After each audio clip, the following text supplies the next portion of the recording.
This is a Hot Pie Original. Welcome to the Amy Edwards Show. I'm your host, Amy Edwards. Of course, the first thing that wants to come out of my mouth is like, I'm so excited to be here. I hope this never subsides. I'm excited you're here too. So what are we doing today? We're going to learn how to tarot with Addie Broyles, one of my favoriteest people on the planet. And I cannot wait to share all her wisdom with you. She's so badass. So that's going to be really, really fun. First, also, we're going to talk a little bit about habits today. I know, imagine that, me talking about habits. A little bit of business. If you haven't subscribed to the newsletter, please do. It's at amyedwards.com. And I'm working on getting real consistent with that. Habits, right? Also, it is important to rate and subscribe to podcasts that you like. And it's like super helpful in the whole podcasting world. So if you can just hit those stars, that would be like fucking awesome. So please do. And I am eternally grateful. Know that. And hit me up. Let me know too that you did. And I would love to share it and tag you too. You can find me on Instagram at Real Amy Edwards. Or of course, you can email me anytime at amy@amyedwards.com. So let's get on to today's episode. Thank you so much for being here. And let's do this.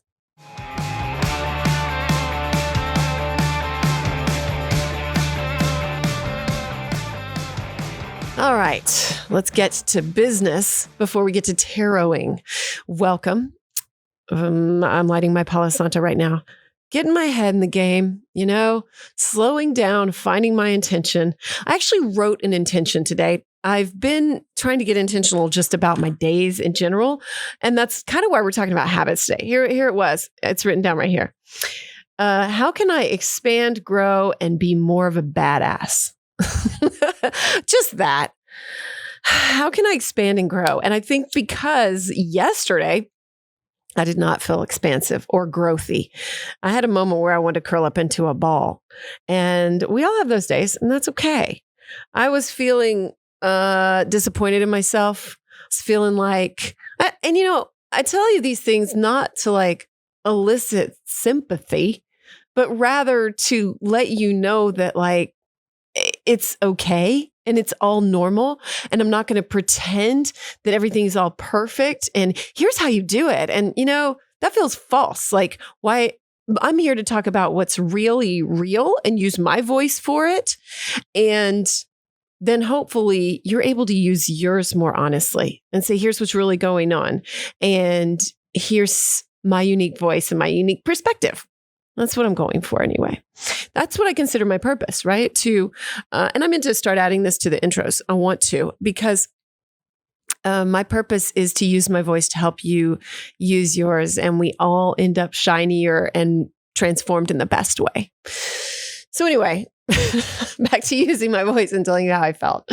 I have in the last 8 months, 6-7 months, I have regained the weight that I lost last year during the pandemic, and my shorts are all tight, and I'm like pissed off at myself for that because I just kind of feel like I let my body go. And then also, I money wise, I'm really working to make money, and I just had a moment where I'm like, how am I paying rent this month? And I laugh, ha ha. I'm sure that's a defense mechanism. But anyway, it's true. And so I was just feeling bad. And I realized that I had let a lot of my habits go. And I had just been coasting along, which is not bad, right? That's not a bad thing. It just happens sometimes. And then we regroup. And so anyway, I knew that I needed to regroup with what I was doing. And so anyway, I like habit trackers. I like journals. We've talked about the James Clear habit tracker, which is awesome. There was another one from Intelligent Change that I really liked, and they've made an app for now, but I need an actual hard copy book kind of a thing. And I used that. It uses a Pomodoro method where you divide things into 25-minute chunks. That only sort of worked for me. I used it more as a list-making journal. But anyway, Justin bought me this new one just to try it out. And I decided to dive in. I think Sunday I started, and then Monday, I'm recording this on Tuesday. So I really got into it on Monday, yesterday. And so Anyway, it is called Get Stuff Done Planner, and you can find it at getstuffdonenow.com. And no, this is not like an advertising plug. I actually just am using this thing and I really like it. So anyway, it's a 3-month goal organizer planner, and it has a daily breakdown. And it's kind of bulky for me to carry around all the time, but I'm going to roll with it. I like it. And so that's why today it asks you at the top, great, what am I grateful for, excited for, and an affirmation. And so I guess that's why I thought about how can I expand, grow, and be more of a badass? Like I needed to look at a day as expansive rather than looking at it as feeling defeated and feeling bad. And so anyway, this moves into what I really want to talk about today. And, we fall off our habits sometimes, and that's okay. And I'm telling you, that's okay. Because me to you, I'm like, man, that's totally fine. I don't hold any ill will towards you. You to me, probably feel the same way. You're like, Amy, it's okay. You're going to get back on track. I know you are because you always do. I've been listening to you. But what do we do to ourselves? Do we act that same way to ourselves? I don't. I can easily say that to you. It's okay. Get a tracker. Start writing it down. Go, go, go. Get it. You got this. But can I do that to myself? I can't. I mean, I can get the motivation part, but can I get the part that's about forgiveness? And that's really like the bigger picture of what I want to talk about today. Is like on a small scale, can we forgive ourselves for those habits that we fell off from? And I say small scale because forgiveness gets way bigger to me. And that's really what's come up for me all this week, is that as we look to building better habits, can we forgive ourselves for however we've lived in the past? Maybe just fucking off in the morning and looking at Instagram instead of like getting up and making tea and doing something constructive with our lives. Can we forgive ourselves for those? I mean, I would forgive anyone for that, but can I forgive myself?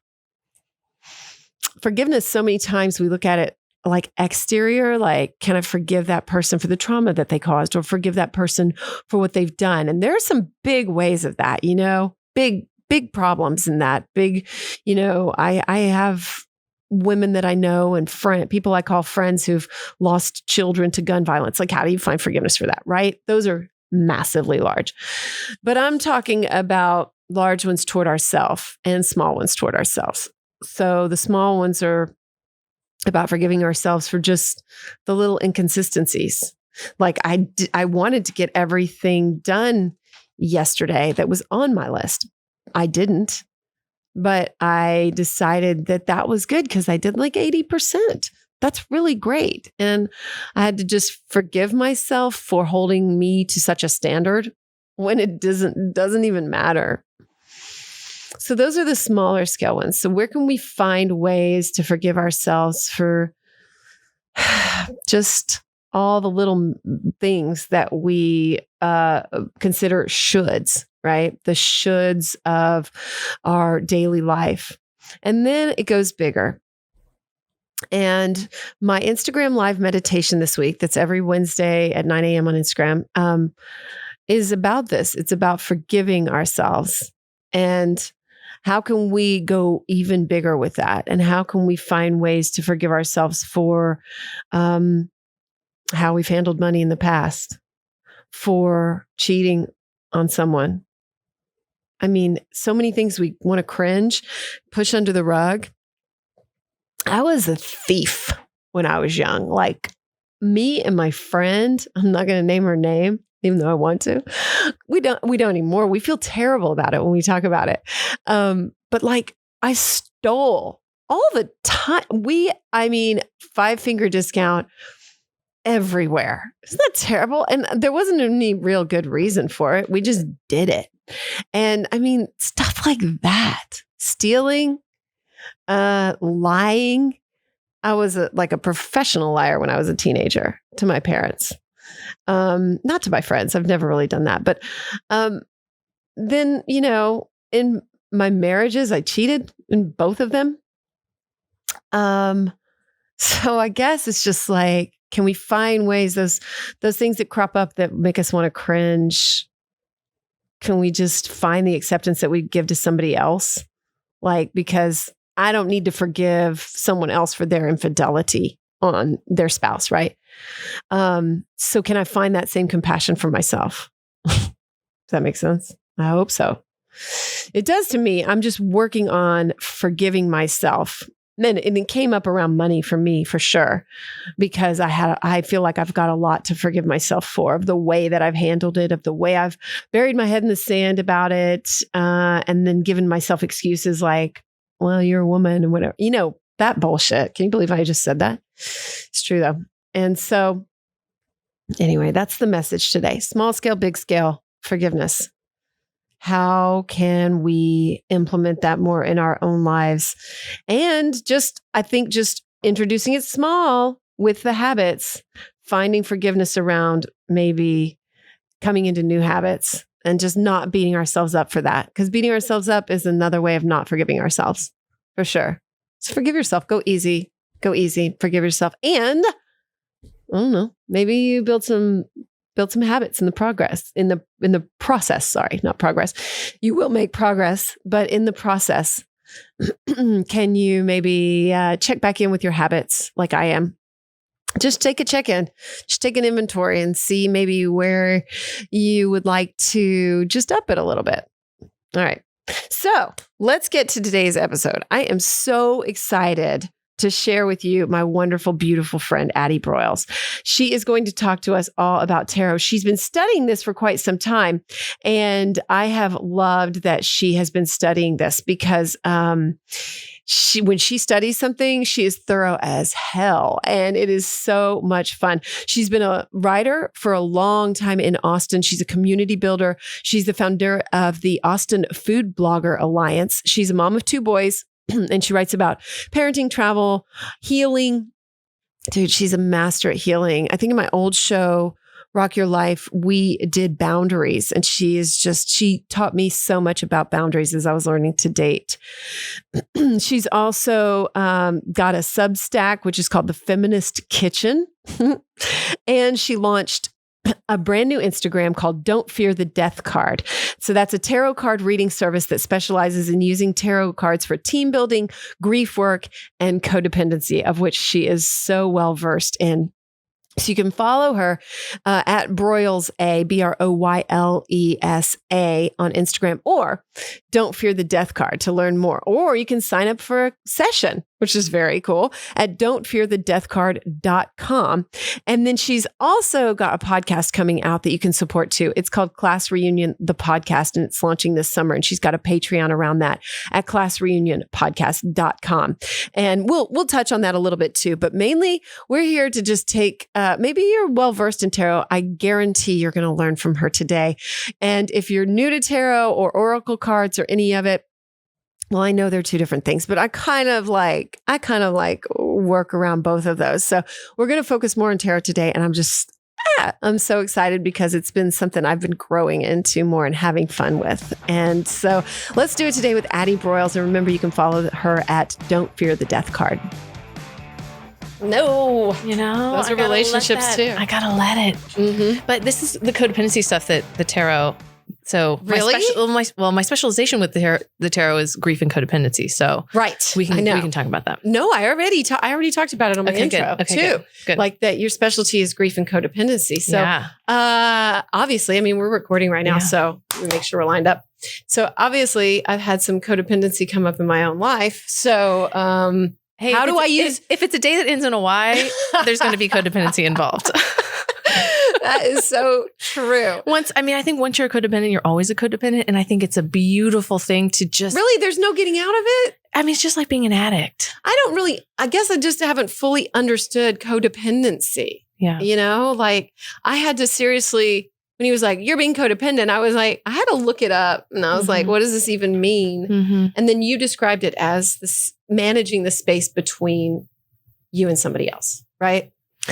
I mean, I think the classic definition is you're trying to control someone else's behavior, or there's like getting a charge off of like being needed. And so when I was married to my ex-husband, I loved the fact. Moods, right? Yeah. Oh, absolutely. I'm not okay unless you're okay. Okay. That's another way to describe Okay. it. I also will tell people, if you've ever felt like you've been running down the street after somebody saying, I'm just trying to help, you're probably a codependent. Okay. I'm not that. I don't know that I'm like, oh, fully, good. I have, so. I'm sure, run down the street. Like, I remember being in Mexico whenever I was like graduating from high school, and this girl was like drunk and just insisting that she was going to walk home. And I'm like, you cannot walk home across the city of Mazatlan at 2:00 in the morning. Drunk. And I couldn't let her just do her own thing. So like I walked her back to the apartment. But that was about safety. I know, but also like people are in charge of themselves. And it's so hard for codependents to find that line between where I end and where somebody else begins. Because I always want, one of the things, I'm like a more monster when it comes to relationships, and I want more, I want to have more people in my life. I want more monster. Yeah, I want this attention. I want this affirmation, the external validation, the self-worth coming from somebody else rather than coming from within. And also the lack of diversifying the sources of support. So I have always bought into this myth. Really, it's an American romantic myth. Blame it on Disney, blame it on patriarchy, whatever, that like one person can be your end all be all. And we put that in terms of like romantic expectations, but that also happens with friends where it's like, well, if you're my BFF, then you're going to be my BFF forever. And our relationship is never going to change. I saw this thing recently, like some best friends getting married. Have you seen that? Platonic marriages? No, but that's really sweet. But I mean, that could easily slip right into this. And so that's where boundaries, it's like, even when you get married, or even if you have, maybe you have a partner, or maybe you're in a poly relationship, like boundaries are the key. And sometimes it's having boundaries with ourselves to know where to turn to when we're hurting, recognize the pain. I am in need of connection right now. Right now, my favorite person to get that connection from is my boyfriend. Yes. It's my favorite place to get my connection. Because I'm a Cancer and I'm a codependent. So I love being in relationships. I love having somebody that I can turn to. But the best thing that I have done in the past 5 years is figure out that it's really good to have a whole Rolodex of people that I can go to. Not because I'm trying to sort of like be a leech and get it from all those people, but, recognizing the moment that I am feeling antsy or anxious or unloved or something, take some time to just pause and accept that I'm having that feeling, but then turn towards not just my boyfriend, but I'll call you. I'll call another friend. But if I say I don't get through, I can't go into panic mode. No. And, I have a friend right now that I was just telling you, like, I feel like I've kind of been chasing her because we've been overdue for a catch up, and then we had some plans and then they fell through. And I start to feel that anxious attachment in me start churning. And I am not interested in anxious attachment anymore. No, me either. And that's what I've felt. And I don't know how to rid myself of it. And it's just been a little bit of a challenge. I do know how, actually. I mean, and I've been doing the right work, or the quote unquote right thing. I sat in meditation. I looked within my heart. I listened to some Abraham Hicks. I was like, those kind of things, just aligning myself with my higher self and really getting there. And it's really hard sometimes because then you just want it satisfied. Right. Well, and getting busy, right? Getting busy. When you get busy, you get better. And doing the things that you're aligned with. Sometimes it's so hard for me to stop focusing. I fixate on the little shiny relationship that needs tending, or the sadness or anxiety that's within me. I just like get really focused in on it. And I forget that there's this whole world outside and people who are going about their days. And there's empathy that I also want to carry with me, that the amount of privilege that I have to worry about the things that I worry about is a ton of privilege. And, so how can I, and this is not to like beat myself up, but it's being in touch with my humility is also always important. And part of being humble is also saying I have needs and they are worthy. And they're valid. Well, then that makes it confusing because I'm allowed to have the needs, but I'm not allowed to dictate who is fulfilling those needs and how they're fulfilling those needs. You're so smart. Yeah. And so holding that makes perfect sense. The ultimate expression of empathy is letting people be who they are. Yes. My favorite way to think about love is through the acronym letting others voluntarily evolve. Ooh. So how do you truly show your kids that you love them? Just by letting them be whatever they are. And the voluntarily evolve part is so key because they have to want to do it. The people who are in your life, you want them to want to be in your life. You don't want them to feel like they're in your life because they have to be, or they're fulfilling some sort of obligation. No, I want it to be a choice. I'm being a good friend. I'm being a good Amy friend today because I am checking in with her at 7:30, every morning to make sure that she's having a good day. No. Like that's not how I show you that I'm your friend. No. And all the people in in your life, your family, your friends, your partner, they're going to show you in ways that they can and are able to. Yeah. And that's going to change. Like, I have such high expectations of other people. That's the other key part of codependency is like my world revolves around whether or not I'm meeting other people's expectations and whether or not those people are meeting my expectations. The expectations is a big killer. I can't remember who told me that, but like in relationships, maybe it was Justin. And it was just about like marriages and stuff, relationships end because of expectations. Mm-hmm. But that's this. I mean, but you're allowed to have the need of having safety in a relationship or having reliability or consistency in a relationship. Yes. Those are sort of like the high thing needs, Yes. right?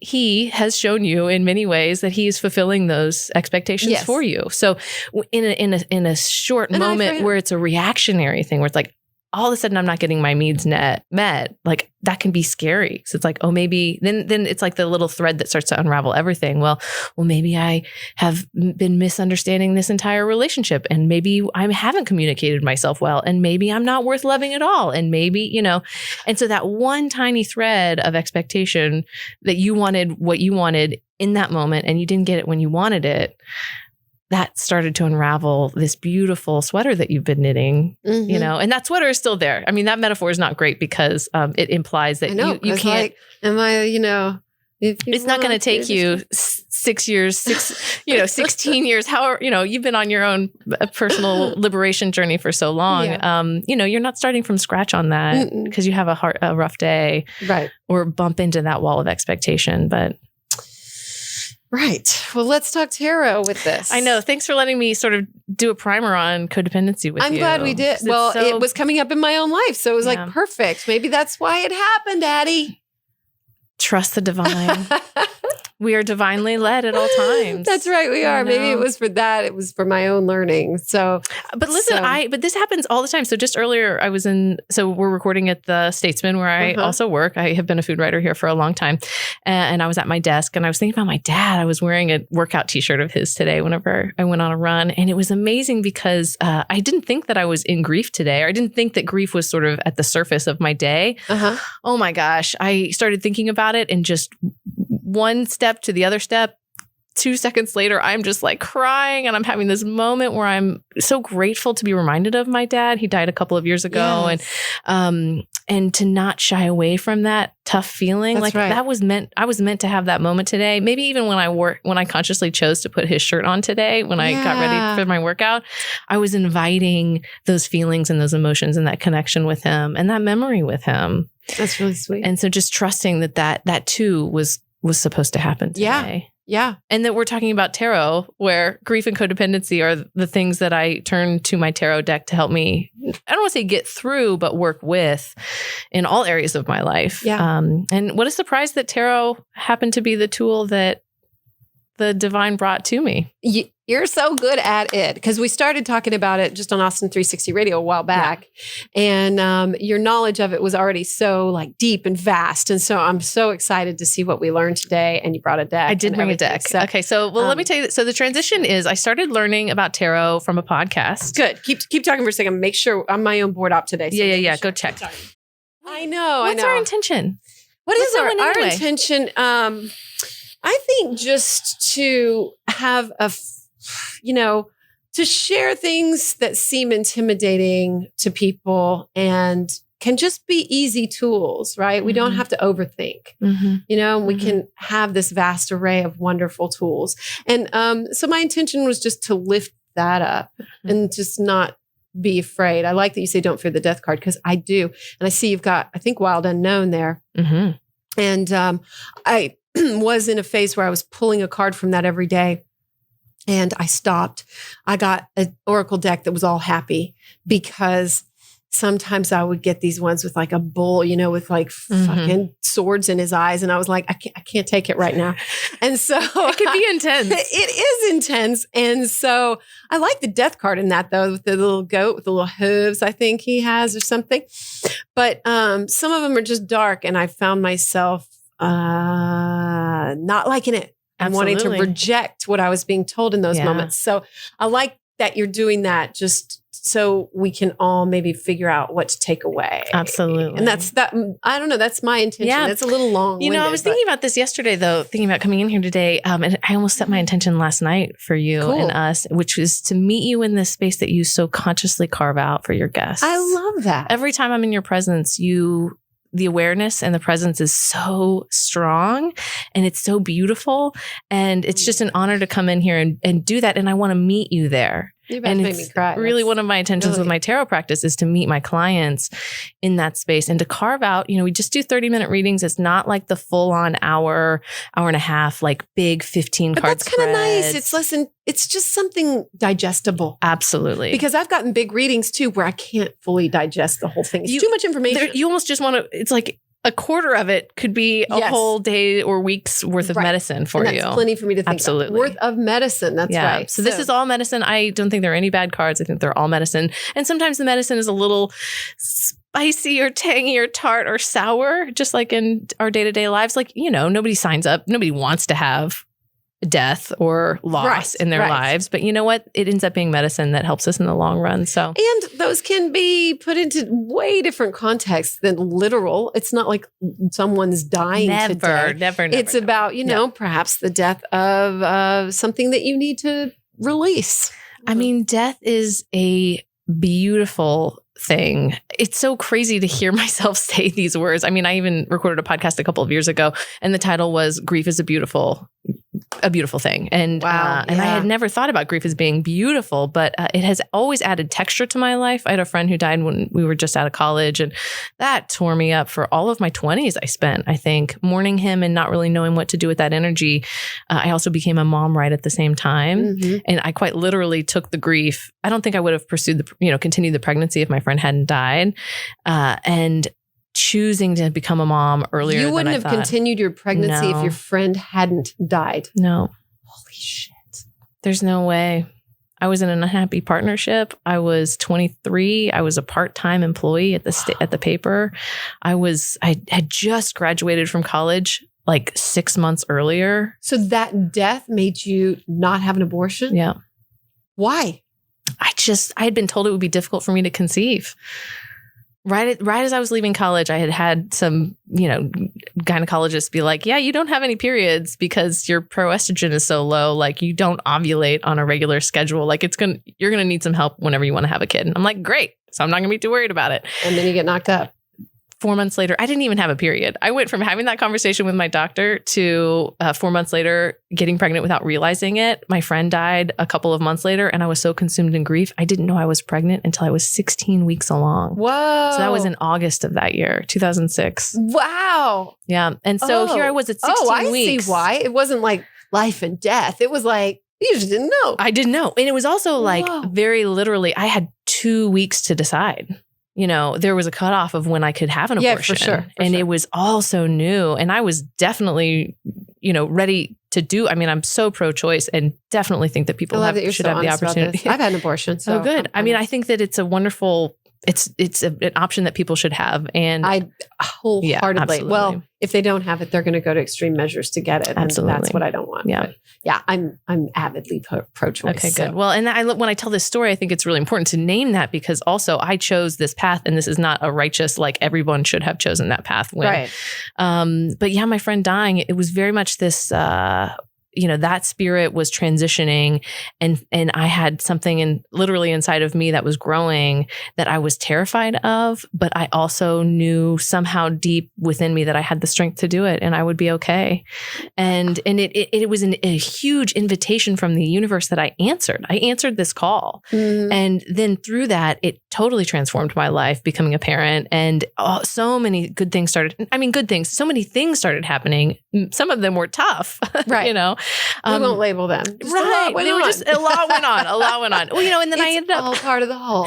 So we ended up getting married about a year after Julian was born. Julian's 14 now. And then, had another kid and then got divorced a couple of years later. And then I've been on this dating journey for 5 or 6 years. Mm-hmm. And then my dad got sick and it's been a wild ride. Yes. But I think my friend's death really gave me a companion for this ride. Wow. And it was, life doesn't go on forever. It's okay. Well, What was the main lesson there?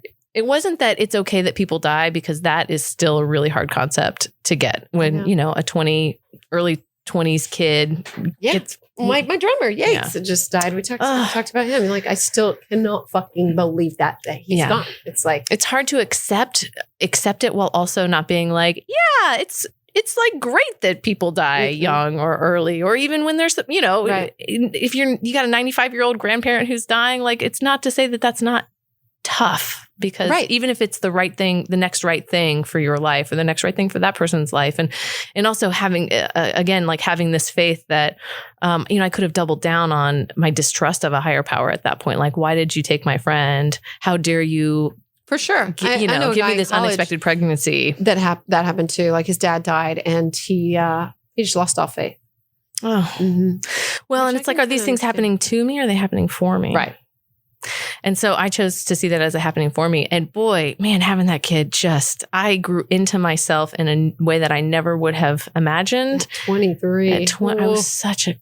And then I went on What Not to Wear the next year. You went on What Not to Wear, which is awesome. Experience. But just saying yes to those experiences. And also then learning how to say no, and saying, actually, I cannot continue with a breadcrumb relationship, during either, in my marriage or in some of the subsequent ones. There were some difficult times where my codependency, I was on my high horse about how right I was. I know what's right for everybody else.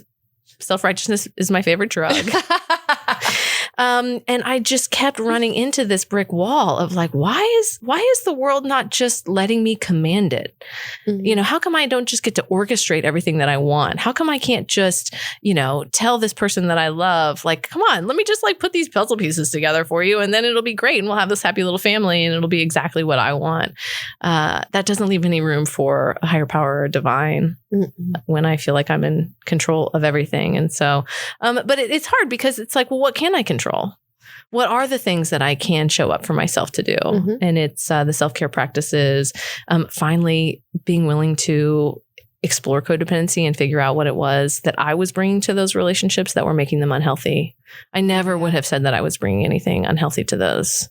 Yeah. Friendships, relationships. I mean, listen, girlfriends, with my mom, my sister, like, I'm working on the codependency with my job. You're doing every aspect of my life. You're doing it across the board. Because I think it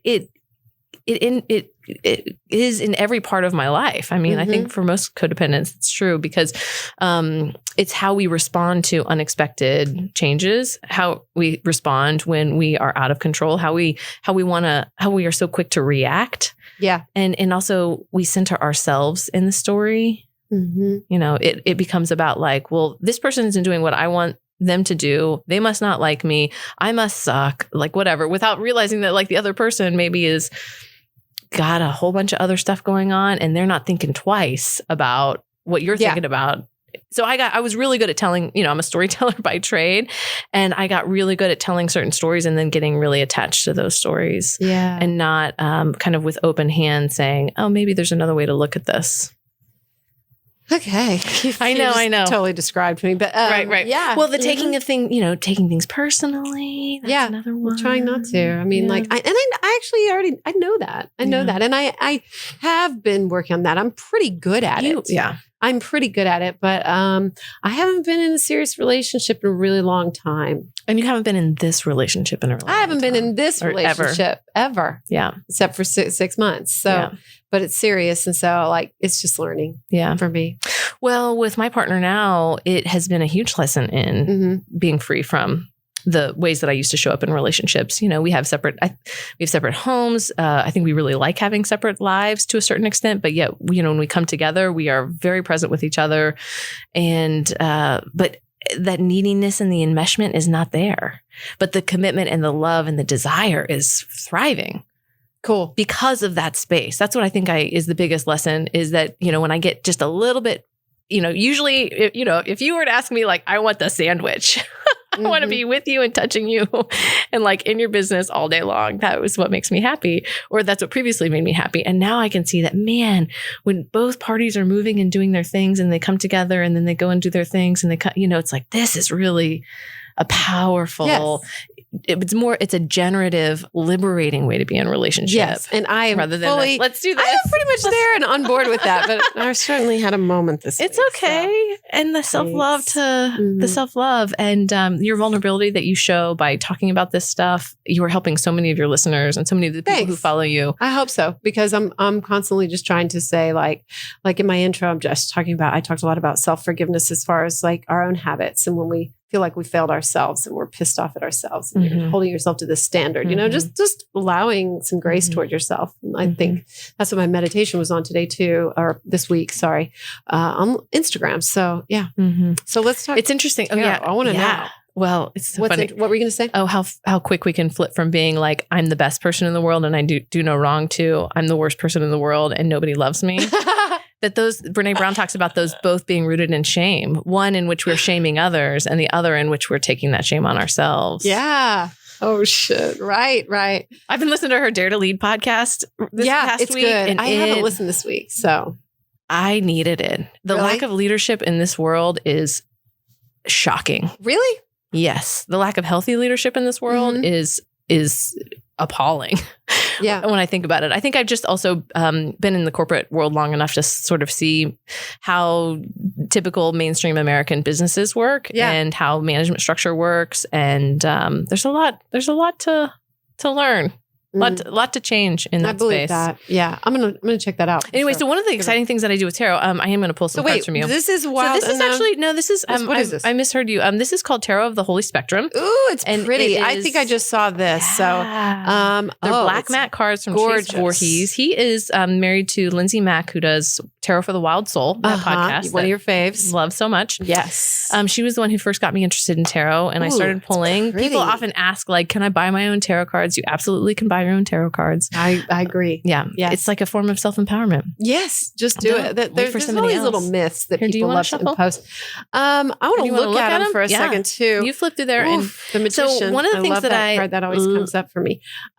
These are beautiful. So to connect this back with the leadership thing we were just talking about, I love using tarot in small groups and helping, using it as an icebreaker. I've done a couple of readings for like mother and daughter or for partners, and they just want something kind of unique to do that is in this vein of self-exploration and revealing ourselves to each other. That's so cool. It can be like a joint reading. I really like to start getting into like corporate team building through tarot. So like the right kind of businesses. So we're not talking about like the old like stodgy workplaces, but startups and places that are using, Brene Brown, Dare to Lead style stuff. Yeah. The untamed entrepreneurs of the world. Do you think that just provides, like we were saying, like a different tool, and maybe mixes up their thinking? Absolutely. Because like even if they don't believe, let's say, they don't have to believe in the divine guidance of it, but can't they just sort of go,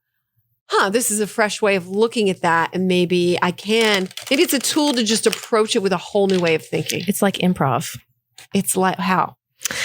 Any card you pull, you can make magic with. You can. This is not me. But what I can do is I can show you how to make magic with any card. Okay. And then it also kind of removes the idea that you're going to pull a card that is somehow magically just for you. I mean, I believe that and you believe that. And I think lots of people do, where there's this like kind of magic in what kind of card you pull. Because, and I do try to put the good energy into the cards and set up a space. But I think that anybody, even if you're a non-believer and you don't have even a spiritual faith, can pull a card and understand the fool's journey and the stories around our passions, our loves, the way we show up for each other, the way we think. Yes. The swords cards are all about how we think. So, they are. Because I need like a little primer on this, because I'm not good at traditional tarot. I use oracle decks mostly. I've used the Osho Zen tarot, or I use a deck that's like the Wild Unknown, or it's created around the basic structure. Yep. But it's a little like... So like you pulled the strength, the Three of Cups? It was the strength card this morning? The lion? Yes, the tiger? I did. Yeah. And did it say strength? Is that what it was? It was inner power. Inner power. Something like that. Okay, so that like in a traditional... as soon as I saw that, I was like, oh, that in... Aid? It's an Major Arcana? It's an 8 card in the Major Arcana, yeah. And it's the Strength card whenever you are going through the Major Arcana, and it is exactly that, inner power, but also with grace and softness and toughness and knowing how to balance those two things out. And so many oracle cards, I love that there are oracle cards because they help. Not everybody feels like they want to start this journey of learning the tarot cards, or for whatever reason, they don't feel called to it, but they feel called to the oracle cards. There's medicine in all the decks. Yeah. And what I think is cool is just getting into the habit of using them to tell empowered stories about ourselves. Yeah. And so that's what we're going to do. I'll give you a quick little overview. This is what I tell clients. If you've never had a tarot reading before, this is kind of how it breaks down. I explain the Major and Minor Arcana. So the Minor Arcana are the 1 through 10 Jack or Page through King, and it's cups, swords, wands, and pentacles. And each of those is related to a card suit. So you can imagine, it's like hearts and clubs and spades, all that stuff. So playing cards, you can actually read tarot from a playing deck. I've heard that. In fact, I bought my daughter a little book about it. Oh, that's so cool. How to do that. And I don't know if she's done it or not, but that is so I thought that was cool. Well, it also shows that this practice has been around for a long time, and the systems that want us to not, especially don't want women to have empowering tools of healing and community building themselves, has stripped the meaning of it. It's fascinating to me that we have poker and we have all these cards, and it's not scary to bring out playing cards and, gin. Right. It's fun, right? This used to be that for people, and it wasn't the games. It was to help tell stories about your life. Cool. That was the original use of tarot. Yeah. And then at some point, I think, the people in power were like, I don't know. We're not comfortable with this. We've got these peasants who are feeling out how to get empowered, and maybe we need to take out the meaning from it. And so then it became occult and dark and scary. And that was very much the church wanting to come in and make women doubt themselves and make witchy healing practitioners become the outcasts of their societies and evil. Evil. Oh, I've never thought about that. That's interesting. Anyway, so I love that we're reclaiming cards. Me too. Okay, so that's the Minor Arcana. I'll tell you about each of the suits here in just a second. And then the other part is the Major Arcana, which is the Fool's Journey. And that starts with the Fool and the Magician. And it takes you all the way through a very classic mythological hero's journey, just like in Star Wars. Okay, I didn't realize it was just the whole journey. Yeah. What the hell? It takes you from the I know Fool, it's Fool, and then it goes Magician, all the way to the world. Master. Which is the Mastery card, which is the total peace. And it is the, I know my place in the world, and I respect everyone else's place in the world. And I know exactly what I can change. And I also know what I can't change. And I see the wholeness of how it all works, the dark and the light. Yeah. But that's the journey that the Fool starts on from the beginning, where they are eager and nervous and have no freaking clue what they're getting into, but they feel they cannot not go on the journey. And they have a innocence and, joie de vivre. Is that right? That's so true. That they just will try anything and do it. And just go for it. Absolutely. I love it. And you never stay Not in one. afraid to fall. Exactly. And you don't stay in one card energy for too long. You're always moving around. Well, that's nice. Yeah.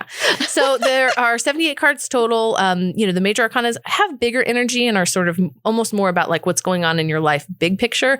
And then the Minor Arcana are a little bit more the day-to-day stuff, but there are some big and heavy cards in there as well. Some of them are very How many are there? Explicitly about grief. 78 cards 78. in total. Okay. Yeah.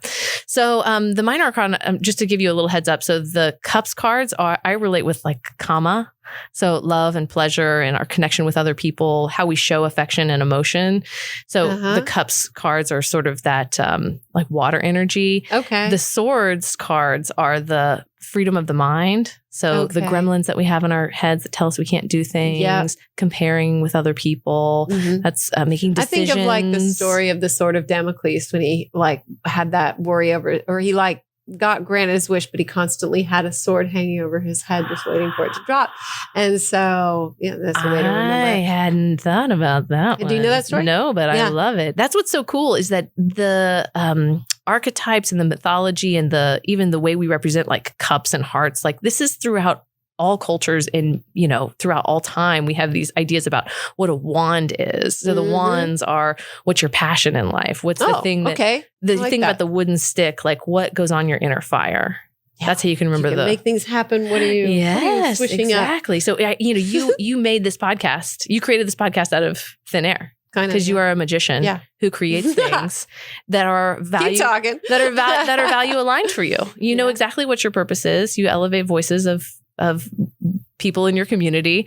Like that's very much Wands energy. And so that relates to, let's see, Cups was more water and flow, then Swords was mind, then this one is passion. Oh, yeah. And then Pentacles. Okay. Yes. And then the Pentacles are typically that has been read as money, but really it's about resources. And I throw health and body and wellness, nature, art, education, all of that goes into the Pentacles energy for me. Okay. Pentacles are about all our so investment. What do you invest in, and what do you seek out that invests in you? What do you invest in? So when you go and do something, you take your girls to Igor's birthday party or something. Yeah. That's a way for you to bond, but that's also like a cultural experience where they're learning and they're growing, and it's not at all about money, but it enriches them. Okay. So yeah, just think about the Pentacles as what is enriching. Abundant resources. Okay. Yeah. So books you read, music you listen to even. Okay, cool. Do you believe in the cards being upside down or not? I do not read, for the most part, reversed cards. Okay. I'm open to changing my mind on that, and I probably will at some point. Okay. In fact, so this summer I'm starting a tarot podcast. Awesome. Called Addie and Dani Read Tarot.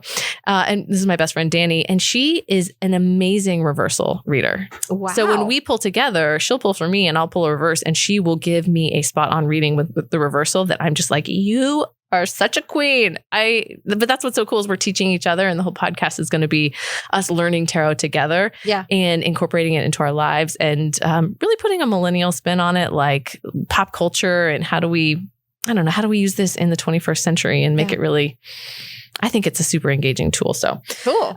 Okay. So did you have any questions before we started? No, I asked them. Okay. So one question people often ask is, what do the pulls mean? Like, are we asking, like, are we going to pull, do you have a question you want to ask in particular to the deck? Or do you want me to pull just sort of the standard 3 that I do? That's what I want you to do. Okay. So I'll typically do a 3-card pull, and it starts with, what is the universe inviting me to pay attention to? Okay. So what's kind of on the surface that the universe is wanting me to look at? The second one is, what is hidden underneath that moment? Ooh. Kind of like Brene Brown's truthier, truthiest. Okay. We're getting into the truthier part. Okay. And then the last one is, what's my teacher or helper in this moment? Ooh. All right. Where can I get some extra love? Okay. So I'm going to just cut these. Okay. So excited. And again, this is something where you just cut the deck into 3. I did cut the deck into 3 that anybody could pull. I don't think it really matters. It 5 times. Oh, my lucky number is 5. Is it really? Yes. And today's 5/5 that we're recording this the day before it comes out. 5/5. So. And it is also a 5-year. 2021 is a 5-year. Oh, because the numbers add up to 5? Yeah. Oh, well, I'm expecting something great. So this is a portal. Well, 5s can be a contraction number, but maybe we'll. Oh, but that's not a bad thing. The star. The 8 of Pentacles. And an upside down 2 of Swords. Wow. These cards are the coolest. They're one of the coolest decks I've seen ever. I love it. What are they called again? Tarot of the Holy Spectrum. Okay. Tarot of the Holy Spectrum. All right, cool. So the star, it's amazing that you pulled a major. So you don't arcana. even need a guidebook. You've just got. Not at this point. I mean, I like having a guidebook. I should have brought it just because it's okay. I'd rather hear what you have to say. Yeah. But these come with a guidebook. And these do not come with a guidebook. These do not come with a guidebook. Yeah, but I can recommend some books. One is The Creative Tarot I've been reading lately, and it has been amazing. And then what's the other one? Well, here's something that I've heard about tarot is that if you look at it, you can go with your gut and you can work at what it actually means. Like that's what I've heard. So do you want like if you really try, but like I'm looking at this 8 of Pentacles, and I have no idea what I would come up with. So that is such a great question, because I think that this is one of my big teaching strategies as a tarot reader. Like intuitive tarot. Well, because I want people to leave the reading with the desire to go get their own card and the knowledge that they can do exactly what you just said. Okay. And so, when we were talking about the 4 different suits, if you were taking notes or whatever, suddenly you would have like, okay, well, Pentacles, what do we talk about Pentacles being? Yeah. Investment and enrichment. Yeah. And resources. We talked about investment and resources. And so I'm looking at this card, and then they're kind of fading out at the bottom, but she's picking up a whole one. So Well, think about, curious to but see so what you this say is about where numerology comes in handy. Okay. So I don't know if you've done much numerology work, but a little. So basically you just are overlaying sort of knowledge of the suits and numerology on top of it, and then hero's journey on top of it. All right. And suddenly you have yourself a tarot lens. So okay. Yeah. Well, we can get to that one. Let's start with I know. Well, truth, your truth. So this is what are you being invited to pay attention to right What am now? I being invited to pay attention to? Then what's underneath that? And then what's my teacher? Okay. Okay. So with the star is the card that comes right after the Tower. Number 17. And the Tower is a tough card because it's when things are falling and collapsing around you. Mm-hmm. And it's kind of scary. The visuals on the card are very much like, oh no, the tower's burning down. There's lightning. And it's like, but it's also, this was not meant to stand. Mm-hmm. This tower, in fact, was a danger to everybody around it. It was a hazard. It was going to fall on people and it needed to come down. It's not well built. Think about like racism in this country, right? Like we've had a tower moment with racism where people have finally realized ain't going to do this anymore. Yeah. After the tower, though, is scary because, what have we seen in the past year, right? We saw protests. We saw unrest. A lot of unrest. And so in this picture, you actually see somebody who looks really tired. Let's see. She looks exhausted. I have another deck with like a shooting star across it. Maybe that's just And is she literal. naked? With a big bush? No, I don't know. So a lot of star cards, almost all star cards have a figure that's naked.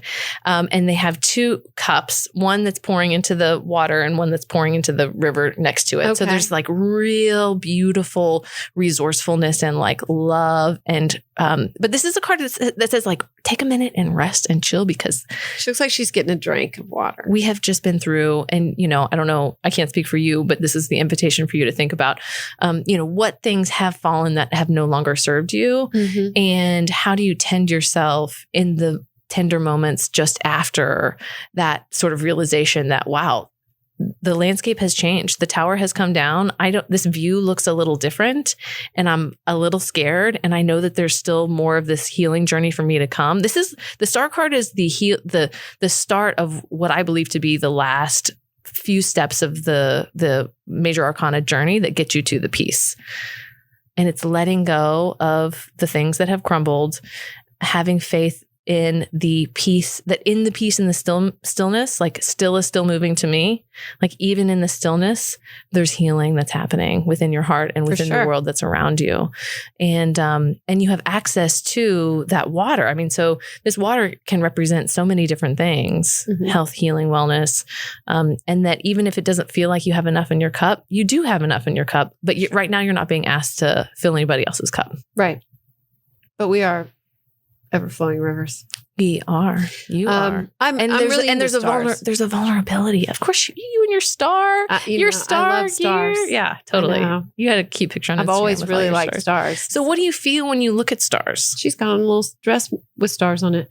What do I feel when I look at stars? An affinity. I feel I don't know. I just have been, addicted to the stars in the sky, and I love the symbol of a star, and then a little bit of a chip on my shoulder about it because this is totally a random story. The reason that this is my lucky day at 5:05 on 5/5 is because when I first tried out for the dance team in Colleen, the Kangarettes, I was the only freshman to make it that year, and I was number 5. And we were in groups of 5. We were in groups of 4, I guess. We were in groups of 4, but I was number 5. So I was the second group. We went every 5 minutes and tryouts started at 5. So I tried out at 5:05. I was number 5 and on 5:5. And so I was like, well, 5's my lucky number. And then in Kangarettes, they would give a star every week to someone that they deemed as like their star dancer. And I really wanted that star and I never got it. And I was in it for like almost 3 years. And it's just like one of these dumb little wounds, but I never understood why. I tried to do really good. I tried to be good at it. And I was a good dancer, I was just as good as anybody else. And I would see other girls get it and I would work really hard and they'd announce it like at the football game in front of everybody. And the star for this week is, and then she'd get to step forward and do her like, you know, Yeah. the little salute. And I never got it. And I remember asking one of my friends that was an officer, and she was like, honestly, she was like, I don't know. I've submitted you. You've been the one that's chosen. They'll switch it at the last minute. And I was like, and so I quit. I ended up quitting Kangarettes. And midway through my junior year, and part of it was because of the star. Part of it was just because I was sick of the bullshit. Because it's like a lot of bullshit. But anyway, I don't know. That's an affinity for stars. I was always like beautiful. Chip on my shoulder, like, no, I am. You know, you are. Damn it, and I'll show you. You know. So, gosh, thanks for sharing this. This is it's interesting that these cards aren't reversed, but we'll talk about the pentacles and see what comes up with that. But I mean, that vulnerability that you show just by sharing stories like that, or all the stories that you share. It's dumb. I felt vulnerable telling it. I was like, okay, why is this still like makes me upset? Yeah. Well, I think about how scary it is sometimes to be underneath. Imagine like the most remote place you've ever been, one of these like pinnacle stargazing nights, Sure. Love where it. the sky is huge. Yeah. But in order to get to that place, you have to go through a lot to get there. Yeah. I'm thinking about like in West Texas, right? Yeah. I can remember going out and it's you're a little windswept. You're not really feeling like I'm sleeping in a tent, right? Because I'm camping, and you're exposed. Yeah. And it takes that exposure, and it takes that willingness to look up at the stars and to get that charge that you're talking about, I think, where you feel that affinity with them. Yeah. Like we are the stars. We are. We're literally made of star stuff. And so that's for reals. And so the givers out of the stars, isn't it cute that they thought they could give out stars? I'm already made of stars. That they exactly. Yeah. Mm-hmm. That, and it's an opportunity. It's like how cute that I think that I, have any type of sway over the people that I love. Or I mean, I do. I know what I'm let trying them to voluntarily evolve. Yeah, exactly. Yes. And also, like, life is so short. Like, we are just but a blip in this world, in this universe. And for me, the star energy is that, like, being able to, like, look up in the sky and feel terrified at what we don't know, and also that like daylight is going to come, but there's that 3 o'clock in the morning vibe when you're camping and you're like, when the hell is the sun going to come up? Like, I'm tired and that is why I only glamp. No. Yeah, I know. I'm listening. I get it. Anyway, so that's some of the star energy. There's a lot to unpack with that card, because she does look really exhausted and tired and like she's given up. But this is not a I've given up card. This is a I'm pausing right now to take some really sacred time. Okay. So think about what is the sacred time for you today that you get to carve out. Oh, I mean, we're just talking today, this moment in time, right? Like, like right now. Yeah. I mean, we know what that is. We know it's like this, stuff I had come up around a codependency or, neediness. Yeah. And then you think about the long lens of your life too, with your kids and like your career, you've got so much going on. Like there's a sacred pause that you get to take whenever you want to, because you are on a long journey. And I like that. That pause is also really precious. Okay. Okay. So what's hidden beneath this moment? This moment. Okay, so the 8 card. So 8s are. I like 8s. Infinity. Infinity. Exactly. Mm-hmm. So I remember once you pulled a card for me and it was an 8 of Cups. I thought it was the 3 of Cups. Well, that was another card you pulled for me, which I also needed that day. You said you kept getting 3 of Cups and I was like, whoa. That's a good one. Yeah. But the 8 of Pentacles. So this is the infinity laid on top of the investment. Also stars. Let's just they are stars. Wow, that's actually that's a really interesting thing. So like finding that balance between what we literally spend our time and our money doing, and what we how we get paid, how we show up, and what our value is to the world, like quite literally, and how we make our salary. Oh, this is big for me right now. But also everything about money. The content that you make is so valuable, And I think that the 8 card for you right now is to let go of the things that are not going to help you get to the 10. Okay. And also keep and hold dear, not clinging, but like being very clear about what it is that is your asset, and what it is that you need to do to protect that asset, and what is the fool's mind telling you is your asset. Is that a good thing or a bad thing? It's a good thing. I mean, listen, all the cards are good. And you know what I mean? There's not... The fool's mind meaning open mind, meaning... Yes. So I'm trying to figure out how to explain this 1 to 10. So with the Pentacles, whenever you start on the Ace journey, it's this spark that's happening. And you're like, I have this money making idea. We'll use money, even though this is not really all about money. And then you get to the King of Pentacles, where you have this command of money and you have an embodiment of like, you know exactly how much you can spend. You know exactly how much you can give. You're also not worried about your bank account because you have that all balanced. That's the King of Pentacle energy that we're all like hoping to get to one day. And the 8 card on that journey is an important part of like, you have to sacrifice some things that might be really dear to you in order to get to that king level. Okay. And so look at today, what it is that you don't really need coming. What are the auto withdrawals in your bank account that you don't need to be coming out of your bank account right now? And then use that as a metaphor for like, is there a hole in your bucket outside of your bank account that is draining you and your encyclopedia? You know what I mean? Your wealth. Like you have inner wealth right now already. And there are some things that are trying to chip away at that. And you don't have to participate in that anymore. Okay. I like that. Yeah. So be thinking about if you're giving anything away for free that you should be charging for. And then also like, what are maybe the free resources that are in the community that can fill your spiritual bank? I like that. Okay. So if it's art, if it's exercise, if it's nature, I don't know when the last time was you and the girls went on a hike, or I don't know if you do hiking or things like that. I like that. But that would be Pentacle energy too. Like we have this city that is a resource for us. It's there whether or not we use it. Yeah. And so each time you use the hike and bike trail, take a minute to look at Town Lake, go do something in the city that is vibrant and alive. You are investing in the city and you're letting the city invest in you. Ooh, that's pretty. That's how I view the Pentacle cards, is that it's not really about money, but it's about that wealth. And then how we define wealth can mean so many different things. Yeah. Oh, for sure. And I read a lot about wealth consciousness, and I'm constantly reading that book.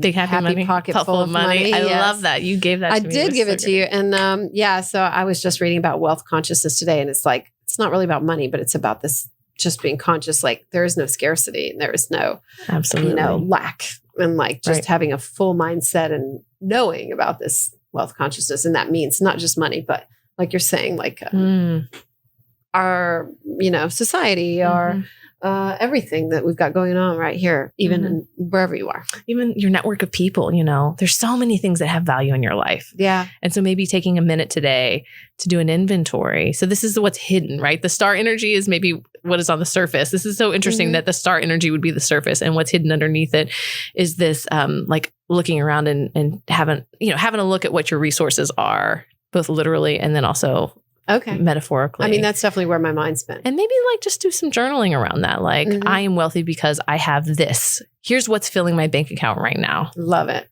Yes. And then that abundance just keeps going.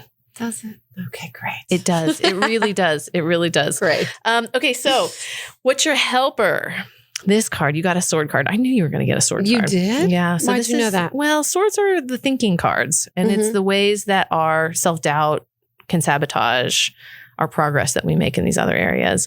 Self-doubt can sabotage our progress. Okay. So this is the path towards the enlightened mind. So, you start with the Ace of Swords, which is this like, hey, I have this idea. And then it gets to the 12 of Swords, or the King of Swords. And sometimes the King of Swords can be a little bossy and demanding and like, I know it all. There's a little bit of lack of humility sometimes in the King of Swords cards, but you pulled a 2 of Swords. So this is a card about making a decision.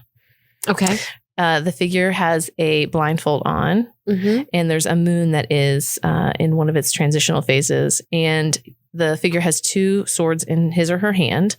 And this is the pause before you carry on. And it's thinking, what do I really want to take with me on my journey? What are the thoughts that I have consistently that help me?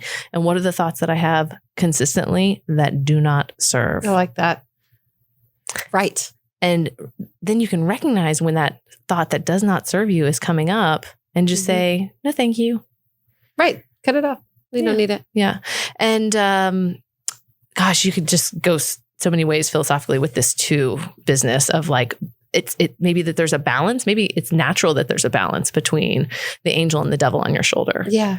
And maybe it's okay to sort of thank them and bless them both while knowing full well that you are the middle that is going to make the decisions for yourself. The angel, you're not going to give away your power to the angel or the devil. No. Right. Right. And then this blindfold, it's like you can't see. We were just talking about this today. You can't see what's around the corner. No one gives you and here's what's going to happen this week, and here's what's going to happen next, and here, and even we turned to astrology or horoscopes to get some some guidance and support with that. But there's a real leap of faith that grief is going to be part of your journey. Uncomfortable feelings will be part of your journey. It's all part of everyone's. Yeah. We can't avoid that. Yeah. So the card that comes after this one is the Three of Hearts, or the Three of Swords, which almost always are depicted as a heart with three swords going through it. I've seen that. And that can be another one where you're looking at this card and you're like, am I getting stabbed in the heart? Like, am I going to lose all the things that I love? And what that card really signifies is embracing the grief and the loss. Like, I have lost things and it is okay. Yeah. And I will keep losing things. And the better I get at losing things that I find so dear to my heart, the more liberated I can be on this journey. And letting those feelings permeate your heart rather than pushing them away. So it's been interesting too to see, like, you look at the surrounding cards and let those affect. Absolutely. I think that's also context. Bingo.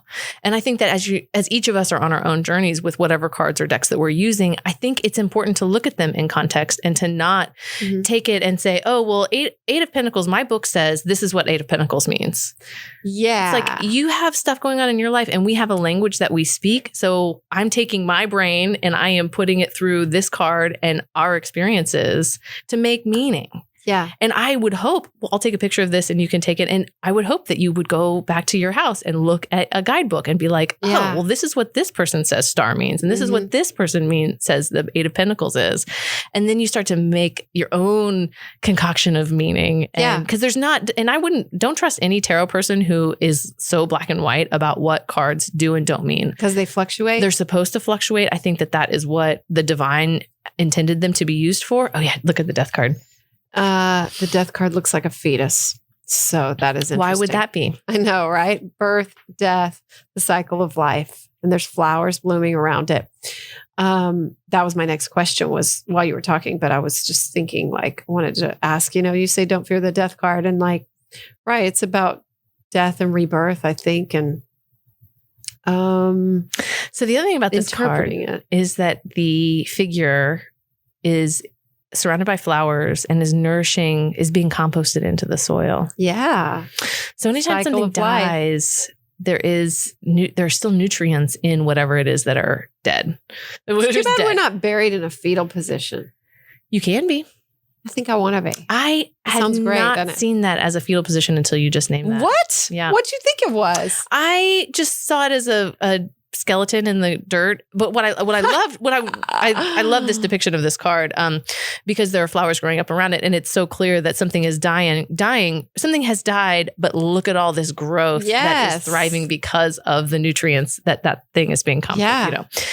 But I didn't notice that as the fetus. But so I named my company "Don't Fear the Death Card" because I pulled this card once and literally jumped up with joy, and I thought, I wonder how many people also get so excited when they pull the Death card. Not many, I'm going to guess. Yeah. Not many. Instead, they're like, let me pull a different one, Right. So, which is but that's Americans. We're so good at that. We're so good at avoiding the sticky stuff and the tough stuff and letting go. Nobody wants to let go. We want things to go on forever as if we could all be, zombies. Like what my kids will ask me this, like, would you want to live forever? Yeah. And what would that be like? And no, I don't. Even they are wise enough to say living forever is a fool's yes, it is. Fool's dream. It is.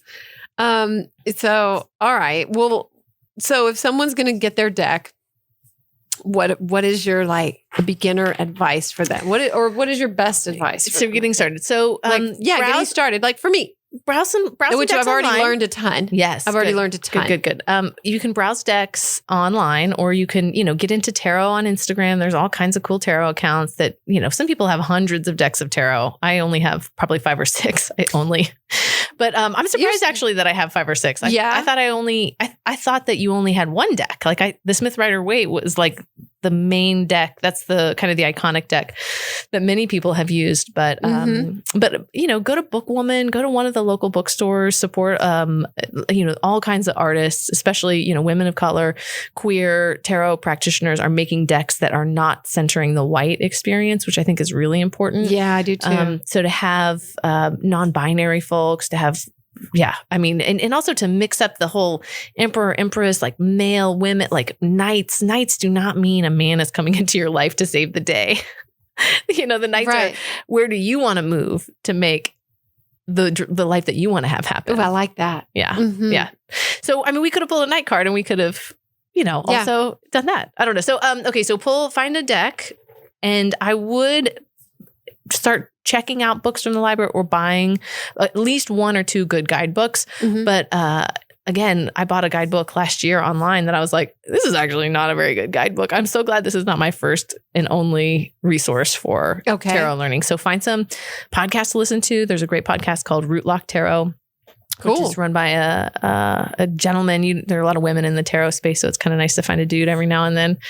And then this summer, Addie and Dani Read Tarot will be launching, and I'm actually going to start a 6-month coaching tarot session. So starting in June, I'm going to take on 10 clients. Excellent. And we'll have monthly readings and tarot learning sessions. And everyone can find that at don'tfearthedeathcard.com. I take it, or at Don't Fear the Death Card on Instagram. You got it. Yes.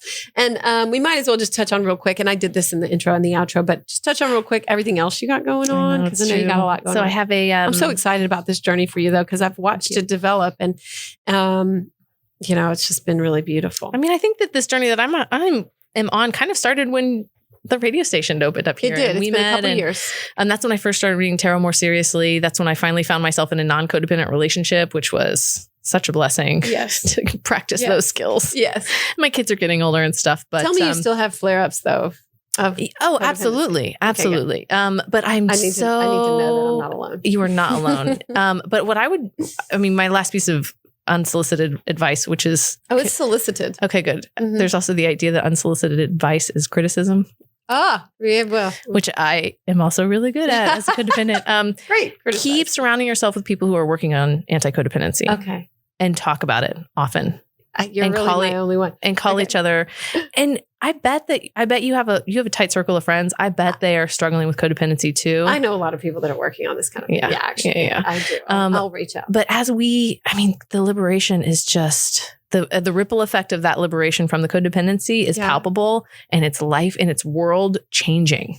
Like, we are changing society. I am changing society one conversation at a time as I talk about this. Yes. I feel very strongly. And I think that that's why the tarot came into my hands. And this in some ways feels like my calling right now is to really lean into this, which is very unexpected for a journalist. I think it's really cool. And to use it as a coaching tool for codependency and for grief is really cool. Absolutely. Thank you. I appreciate that. In business. Absolutely. Right? So one of the businesses I've started is called Class Reunion Podcast. Yes. And it's my high school reunion this year. And I'm interviewing my classmates about how growing up in a small town changed the next 20 years of their lives. Are you interviewing every single one of them? No, although that would be fun.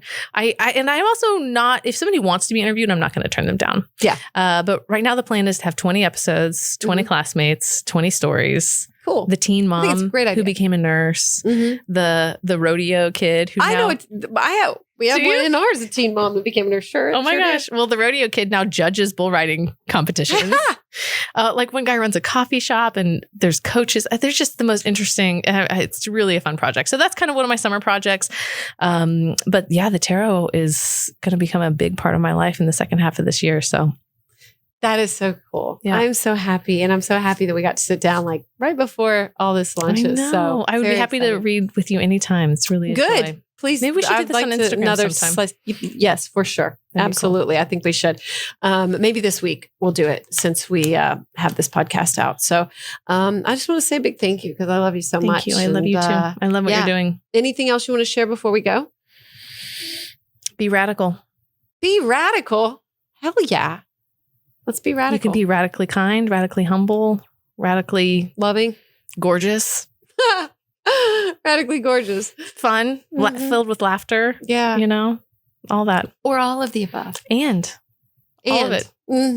That's cool. Be love you, radical. Amy. I love you too. Thank you so much, Addie. And I encourage everyone to go find you. So, yes, I love you. Love you. Humongous thanks to my darling friend, Addie Broyles. She is a brilliant soul. God, I'm grateful to know you, Addie. And I'm so glad I got to share her voice with all of you today. Remember that you can go to don'tfearthedeathcard.com or Don't Fear the Death Card on Instagram. You can sign up for a reading with her. And you can also support her upcoming podcast, Class Reunion Podcast, which is at classreunionpodcast.com. Going to be really cool. And of course, she's the founder of the Austin Food Blogger Alliance and has the Feminist Kitchen as well. And she's just a badass at everything she does. So don't fear the death card. Don't fear the death card. I have feared the death card for sure, as we talked about today. So anyway, thank you so much for being here. If you can do those things, rate, just hit some stars. I'm so grateful for that. It makes such a difference. And subscribe, review, share with a friend. Those all super matter in the podcasting world. So thank you so much for that. Also sign up for the newsletter if you haven't yet. It's at amyedwards.com. And I think that's our main business. Just thanks to Joseph. Thanks to Colton. Thanks for everybody here at Hot Pie Media. I'm just eternally grateful for all that. And thanks to our guest today, Addie Broyles. And if you need to catch up, I talked to Listening last week. And before that, we had East Forest and Adrian Jezik. And we've just had some really awesome episodes if you need to catch up. And you can always watch on our YouTube too. Don't forget that. It's under Hot Pie Media. Just search Amy Edwards Show. It'll turn up. Any other business? I think that's probably good. Share with a friend though. That's great. And check out my meditations too, if you can, on my Instagram Live. They're every Wednesday morning at 9 a.m. And they often correspond with these shows and kind of what's going on and what's on my mind, or at least I try to kind of keep them correlated just a little bit. So I love you so much. And, as I said in the beginning, forgiving ourselves is like a really beautiful way of showing grace. And it shows others that it's possible. So that factors into why I do it, because I want you to know that it is possible. It is doable. And so I just try to expedite my process so we can all get there faster. I love you so much. So much peace, love, health, wealth, abundance, forgiveness, joy, laughter, fucking fun to you and yours. Until next week, thank you so much for being here. Thank you so much for listening. If you liked this show, please rate and review. It totally matters. And I encourage you to spread the love too, and share this episode with a friend if you feel called. Find me and my newsletter sign up at amyedwards.com. And you can also connect with me on Instagram at RealAmyEdwards, or in Clubhouse at Amy Edwards, or write to me. It's amy@amyedwards.com.